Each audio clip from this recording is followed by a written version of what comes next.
Well, today I've got an unexpected treat for myself and hopefully you as well. I'm at a meadery. Meadery, you're saying to yourself, well, all right. We're actually in a business in Dunmore. It's just off Blakely Street. It's called Spacetime. Spacetime Meadery. I'm going to meet Dan. He's going to tell us all about mead. It's a beverage. That's why I'm smiling. Hello, Dan. Lovely to meet you. Pleasure to meet you. Welcome to Spacetime. Well, thank you very much. I've got so many questions because I didn't realize you had existed for so long. When we suggested what we're going to do in Dunmore by having a meadery called Spacetime, people said, "Oh, you're going to open up a butcher shop." It's like, no, meadery. We're making wine. Well, I have to say, with one question that really I've been dying to ask you is Spacetime. That's a little difficult for me to... We want to stand out. We wanted to market ourselves like a craft brewery as opposed to just a Schreffler winery, something along that line. And the reason for the name is that when people come in to buy a bottle of wine, it's usually about a time and place. I want to get that particular bottle because I'm getting together with Grandpa at the lake house, or I'm going to propose hopefully to a significant other on the beach. It's always about time and place, and we want to have a product for whatever that occasion and that place is going to be. But there is a connection, though, with space and Dunmore, It's a bonus. It's definitely a bonus. We have Paul Richards. He was a shuttle astronaut on STS-102, one of the early missions that I believe outfitted the International Space Station. So he's from Dunmore, so that's just a value add. At the end of the day, I'm a science fiction and science fact geek, so it works Okay, out brilliant. for us. Nice explanation. All right, we better go back right to the beginning, because mead is actually a very old beverage. Tell us a little bit about its history. Yeah, mead's supposedly is the oldest alcoholic beverage on the planet. All you need is honey, water, natural yeast, and you get an alcoholic beverage. Gotcha. So mead basically is a beverage based upon honey, fermenting honey. Yep, honey wine. All right, let's talk about where'd you get your ingredients from, because we always love people who look to Pennsylvania to buy all their ingredients. Yeah, and I think that's what makes us pretty unique in the area.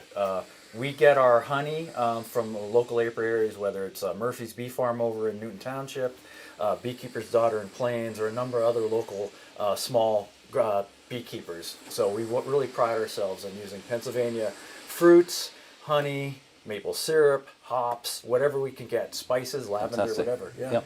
You're part of a PA preferred. Yeah, label. PA Preferred program. It's recognized as folk that are, we want to support Pennsylvania agriculture. We want people to buy local from us, so we also want to support local by buying local ingredients. There's many types of honey. You could have single varietal honey, which is the bees were located in an orchard, say an apple orchard, you would get apple blossom honey. If they were in a blueberry field, it would be blueberry blossom. We like the complexity of our local wildflower honey.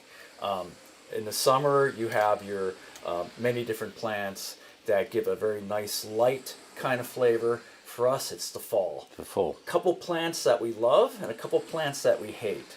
Goldenrod, wonderful. Okay, and that's everywhere, yeah? Purple loosestrife and Japanese knotweed, terrible plants, but make an incredible flavor. Yeah, no, I've heard of that. Apparently the knotweed makes a really reddish honey, puts a bit of color into it. Yeah, it makes really this dark, rich honey that for us, it's the foundation of many of our meads. So I have to say your shop is full of all kinds of bottles. Tell me some of the sort of products that you have here. Yeah, we have a full range. We want to make sure that when someone comes in here, we have something for that time and place, whether it's be a formal dinner with the parents or fun at the picnic table with a whole bunch of your friends. So we have some nice dry meads.